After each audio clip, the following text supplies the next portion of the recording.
It's time for Quick Calls on the Edmonton Sports Podcast Network. All right, folks, Jamie Miller here reporting on Kingdom Come on November 25th in Red Deer, Alberta at Festival Hall. I just got home from an action-packed event that had some surprises and a lot of chaos.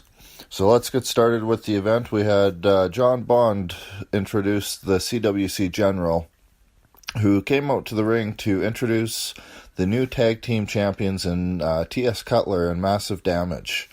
As he congratulated them, they were then interrupted by the Wrecking Crew. Skylar Paris Austin,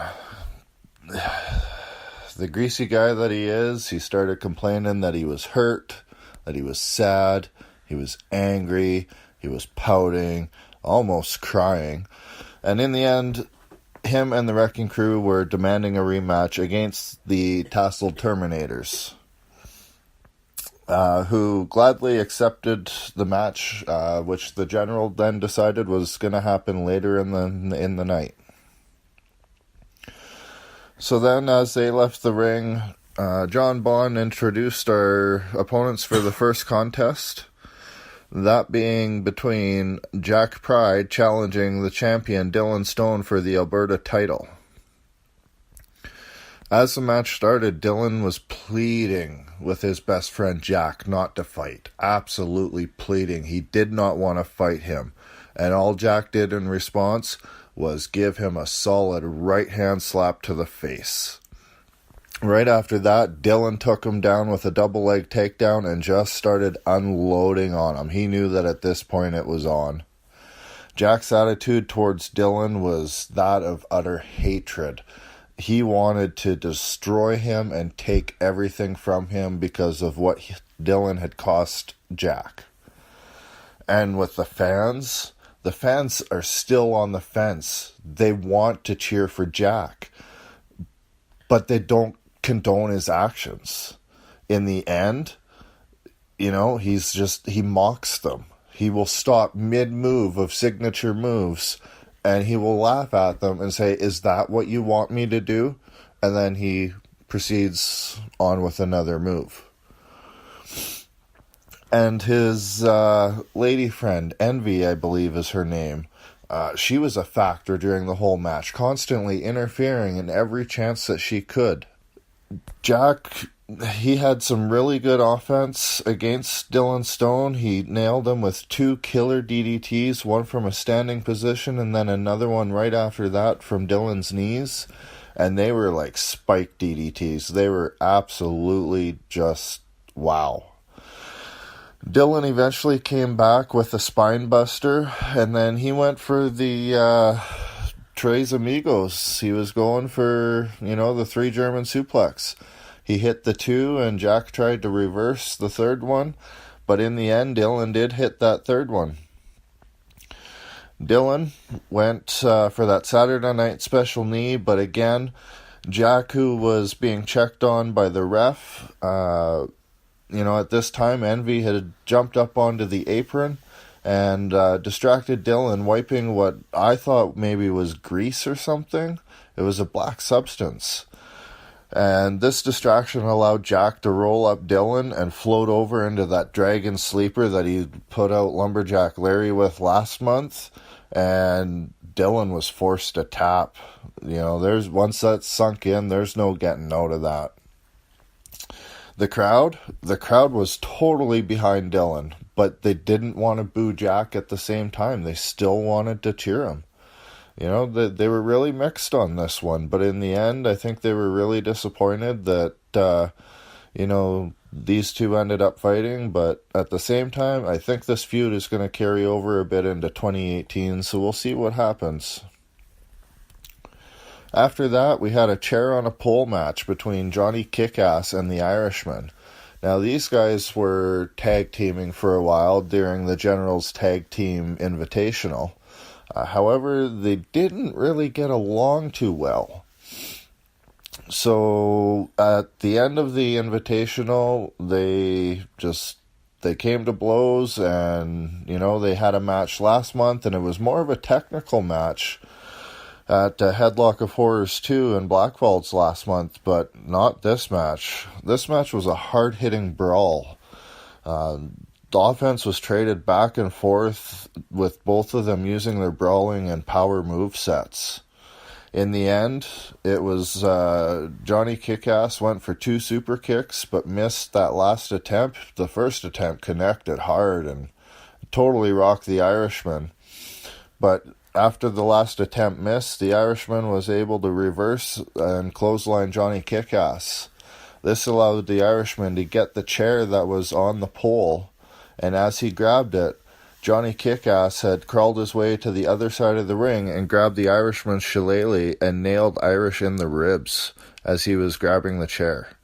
Johnny Kickass then crawled underneath of Irish, and we've seen him do this with Xander Price, and, he comes up with some pretty innovative ways to powerbomb his enemies, but again, the much bigger Irishman, he was able to get underneath of him as he was on the rope grabbing the chair, and he gave it his all and powerbombed him with an earth-shattering powerbomb.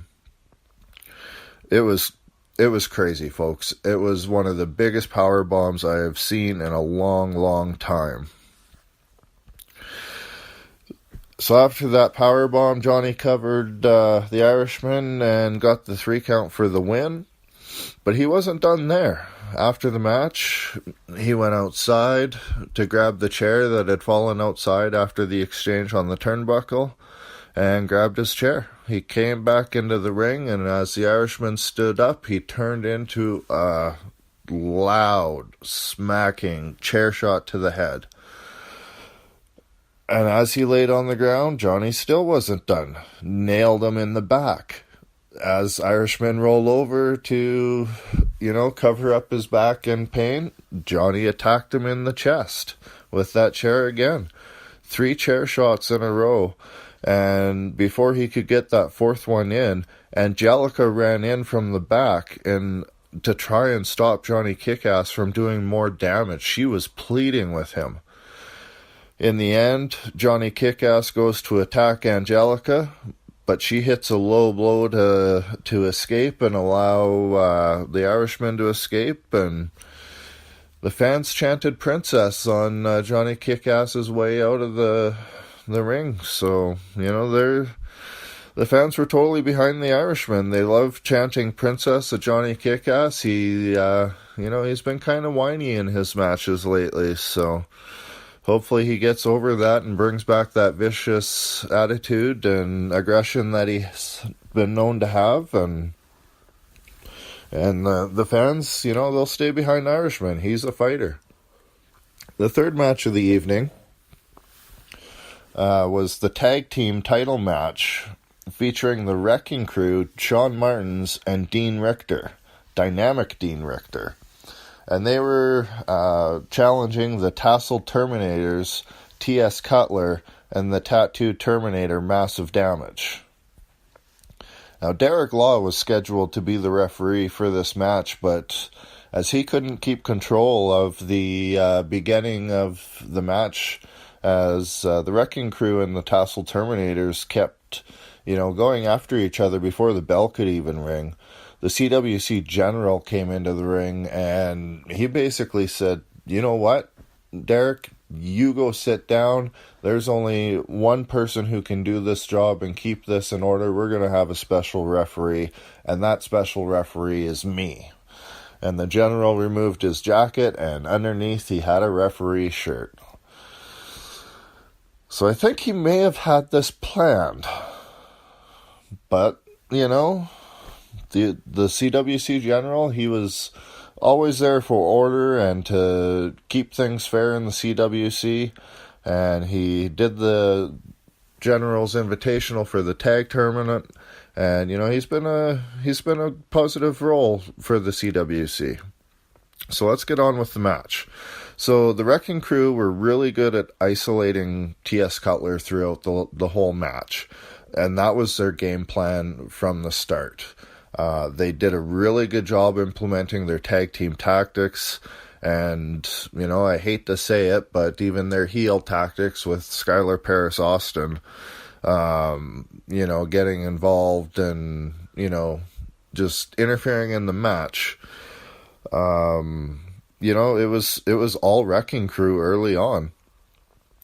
The General, however, did catch Skylar Paris Austin about halfway through the match, interfering, and I think he was choking T.S. Cutler on the ropes.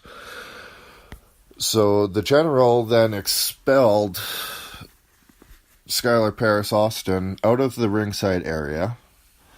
And nobody really seemed to notice that, as the two teams were just brawling each other. There was a lot of action going on in the ring, and, the General was having trouble controlling the match. And, in a comical moment, the Wrecking Crew finally came to realize that Skylar Paris Austin was nowhere to be found. They had no idea that he had been expelled from ringside. So, as the match carried on, it was just more isolation. The Wrecking Crew just kept keeping T.S. Cutler away from the tag, kept him away from the corner, kept him, in their corner, controlling the pace of the match, wearing him down. But eventually, T.S. Cutler was able to get that hot tag to Massive Damage. And here's the ending of the match, folks. This was just mind-boggling to a lot of folks in attendance. Massive Damage comes back and takes care of business, and he hits that Uranagi. And the General goes to count as Massive Damage pins the legal man, who I believe was Sean Martins, and he counted 1, 2, and then he stops halfway down to 3.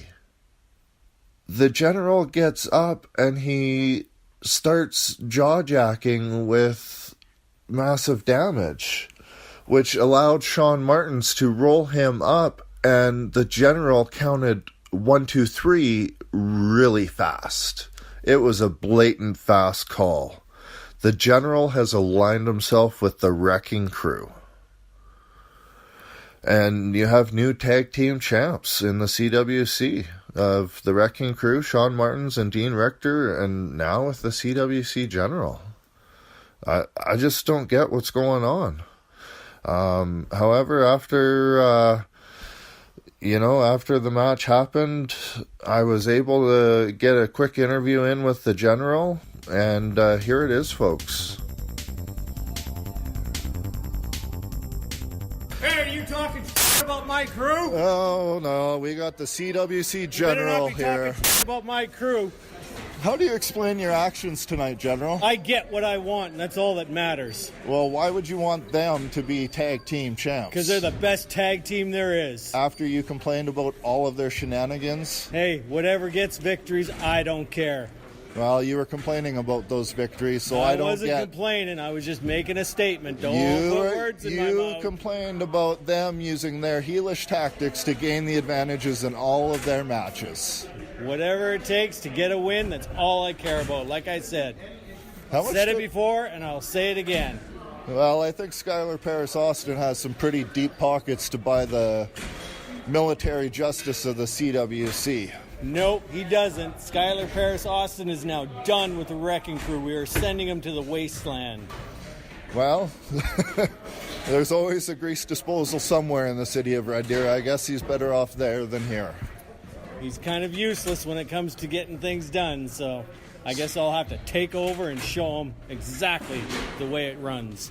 So what's up next for the Wrecking Crew? Where do they go from here? We're just going to keep annihilating tag team after tag team after tag team, and that's all we're going to do.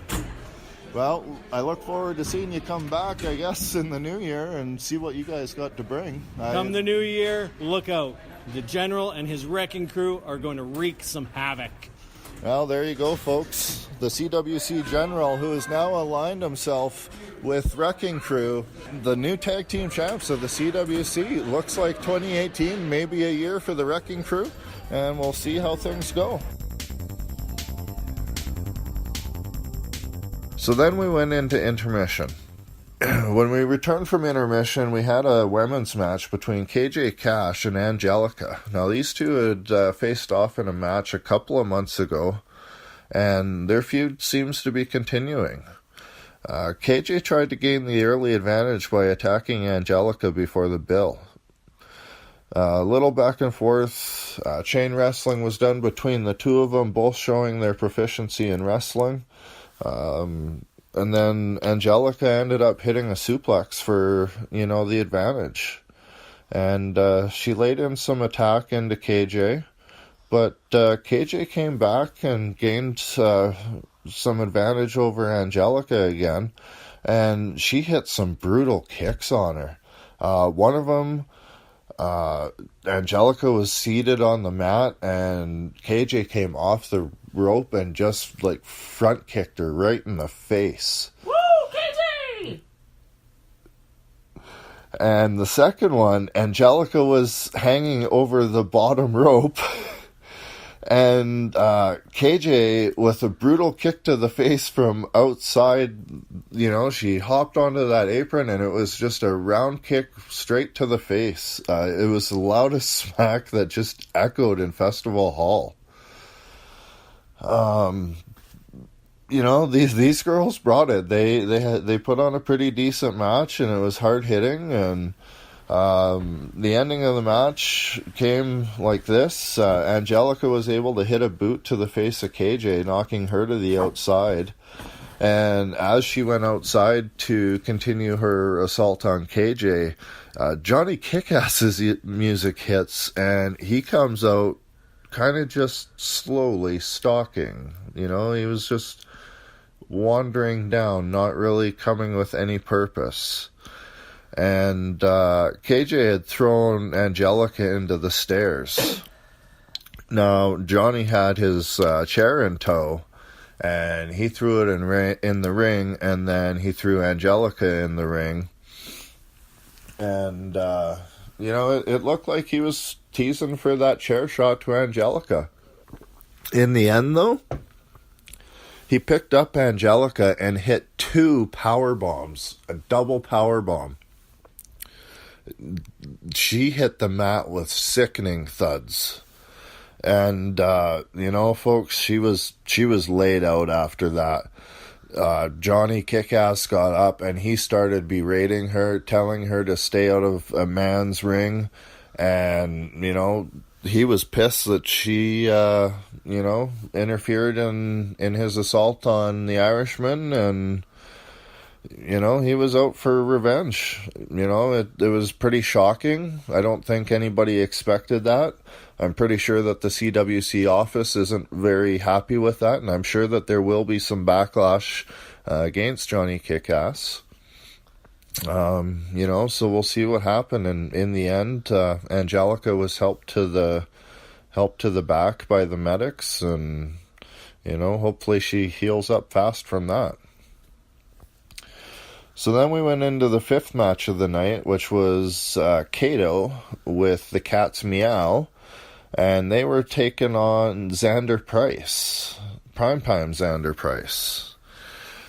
So in Kato's entrance, the match started out with a bit of a distraction. Kato's music hit, and out came the trademark kitty costume that Kato's been known to wear to the ring. However, this cat looked a little bit shorter than Kato. And Xander Price, who had already made his way to the ring, was not really taking this distraction at all. He went out to the ringside area. He was looking to figure out what was going on. And in the end, Kato had run down from the balcony of the festival hall and hopped the railing and attacked Xander Price from behind to start that match off with the advantage.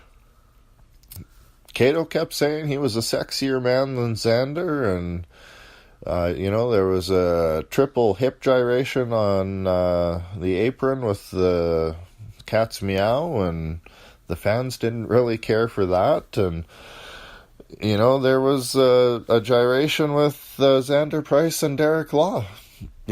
poor referee Derek Law, he got gyrated again with 273.14 pounds of twisted steel and sex appeal. So anyways, it was quite a comical match. Cato was looking for that 720 splash that he was, doing, but it ended up being a 720 titty twister. And then later on in the match, there was a double titty twister. I don't know, folks. That's like some of the strangest wrestling I've ever seen. But I don't think, that's just, wow. Anyways, later on in the match, Cato missed an elbow drop from the top. The crowd was totally behind Xander Price as he was able to pick up Cato and hit that full Nelson bomb. You may know it as a Bubba bomb. I'm not sure what Xander calls that at the moment. But yeah, Xander Price now has 4 wins in the CWC. And then from there, folks, we went into the CWC Championship match, which was a lumberjack match. This was between the champion Chris Parrish, who is the self-proclaimed king of CWC, and he was taking on the returning Jude Dawkins. That's right, the Cheetah Bear. Jude Dawkins returned from a 6-month or 7-month layoff from an injury, and he came back to reclaim his championship and to take control of his kingdom. Jude started off showing his power early on, throwing Parrish out of the ring twice, throwing him around the ring. Each time he was thrown out of the ring, the Lumberjacks were there just to brawl. They did their job a little bit. They kind of got the guys back in the ring, but in the end, they brawled more with themselves than they did do their jobs. There's a lot of unfinished business going into 2018, and we may see these rivalries continue, but back to the match. It was a great match. It was Jude and Parrish going back and forth. Jude kept powering through Parrish's moves, and eventually Parrish went for that previously injured knee, and he took control of the match for a bit. But again, Jude Dawkins would power through that offense, and he would bring his assault.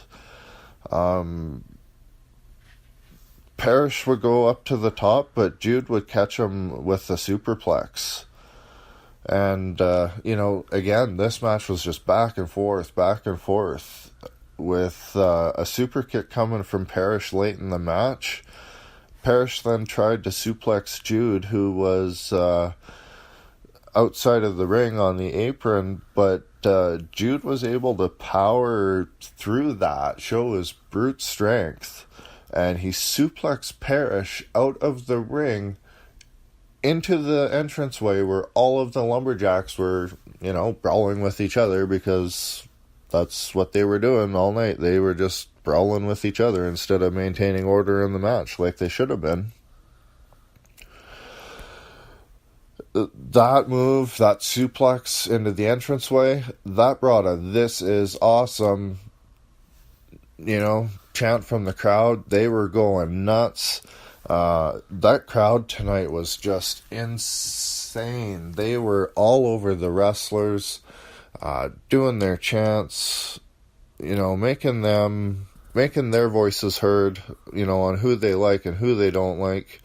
And in the end, how the championship match ended, it was Jude Dawkins, Chris Parrish in the middle of the ring. They were on their knees. It was a battle of chops. And then as they made their way to their feet, Jude hit the ropes and hit a sling blade on Parrish. Jude then hit the Red Queen. And as he went for the pin, Dean Richter pulled the ref, Ken Kind, out of the ring, interrupting the match. Now, folks, this is where the chaos happens. This match absolutely broke down at this point. Jack Pride comes into the ring, and I'm going to miss some of these moves because it was chaotic and I couldn't keep up with my notes. Jack Pride comes into the ring. He hits a double DDT. That same double DDT he hit on Dylan Stone, he hit on Jude Dawkins. Dylan Stone then ran into the ring, and as Jack Pride turned around, he got nailed with the Saturday Night Special from Dylan, who, when he turned around, got hit by a roaring elbow from Dean Richter, who got hit by a rocker dropper by T.S. Cutler. Sean Martins was in there, massive damage in there with his Uranagi. Johnny Kickass hit his power bomb, and out of the back came the Irishman holding his ribs from those chair shots from earlier in the match. And as Johnny Kickass turned around, Irishman hit that IRA out of nowhere, and it was chaos, folks. It was absolute chaos, the same way the show ended last month. And finally, it was left to just Parrish and Jude in the ring as the Lumberjacks all ended up brawling to the back and left ringside. Jude came back and hit a spear for a 2 count, and both men were going for their finishers, and they kept reversing it. You know, Jude would pick up Parrish for the Abbey Road crossing, and Parrish would go for the parachute, and they just kept trading reversals, getting out of it. And finally, it wasn't the parachute, sorry, it was the pedigree that he was going for. It was the parachute, however, that kind of turned the tide a bit in Parrish's favor as he hit that parachute on the apron on Jude Dawkins, and he rolled Jude back in and got a 2 count out of that. Jude was able to come back from that, and they were battling up on the second rope. I believe Parrish may have been going for that frog splash, and Jude Dawkins was able to get him up, and he hit, it was like an avalanche Abbey Road crossing off the second rope, and he got the pin 1, 2, 3 in the middle of the ring, and your winner, folks, and reclaiming his kingdom of the CWC, Jude the Cheetah Bear Dawkins. The fans went absolutely insane. They were so behind the Cheetah Bear, and you know, as Jude said at the end of the night, Red Deer proved that they are definitely Cheetah Bear country. The crowd, they were, you know, in this Lumberjack match, the crowd was absolutely insane. They were chanting against every heel that was out there. They were, you know, doing the boo, yeah, that you would see on the other promotions with, you know, their top stars. You know, it was a high energy crowd. They were right into it. And, you know, you had 250, 300 people singing "Hey Jude" during the match. You know, it was just kind of like a party atmosphere. It was a great night of wrestling. So continuing on here, the highlight of the night, it's got to be for me that power bomb from Johnny Kickass on the Irishman. Again, it was just absolutely huge, earth shattering. That ring shook, the building shook. You know, those are 2 big men, and they came down crashing hard.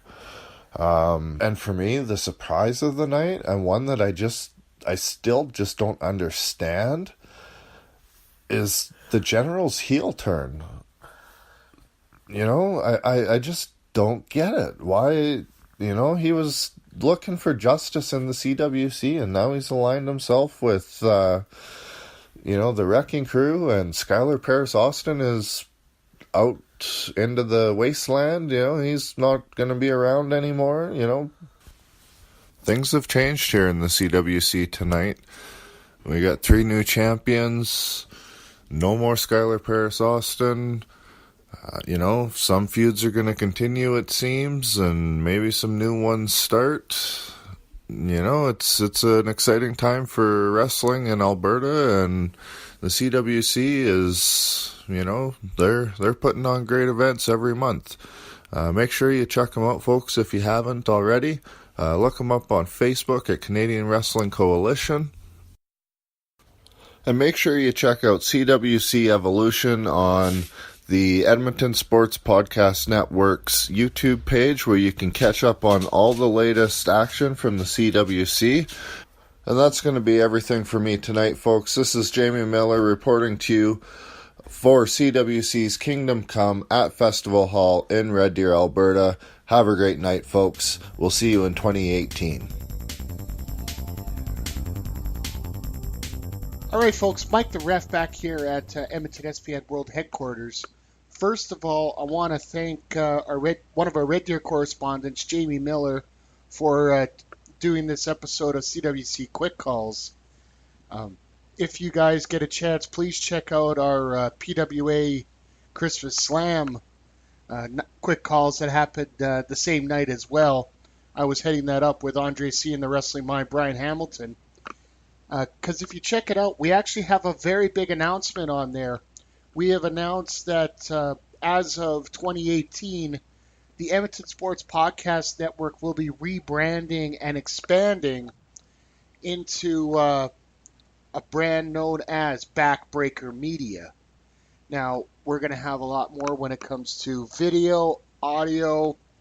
We're looking at some written documents, but I'm going to come up with a blown call show here in the next couple weeks here to describe everything that will be coming up on the network, sort of a network preview. But our next Quick Calls episode is going to be coming from the Alberta Avenue Arena in Edmonton with Monster Pro Wrestling Blitzkrieg 3, which is going to feature the Edmonton SPN original Blitzkrieg match, where the winners of all the major shows throughout the year get to perform in the All-Star Game for a chance at Crazy Core's Monster Pro Wrestling Championship. Now, you heard Jamie mention about CWC Evolution. It will take a couple weeks to get all the video together and up for the first episode of Evolution. But check out the action where myself and Tag Struggles Maniac will be calling the action on a very interesting card for what Jamie has talked about tonight. So, once again, you can get a hold of us at Backbreaker Media, that's media without an A, on Twitter. My email is theblowcallshow@gmail.com. You can get a hold of the podcast network at backbreakermedia@gmail.com. And also check us out on Facebook. Things are going to be changing around here, and I will get all the information out over the next couple weeks here to get the full transition done by January 1st. So thank you once again for checking out Quick Calls. And just remember, folks, if you're going to make a good call, make a quick call.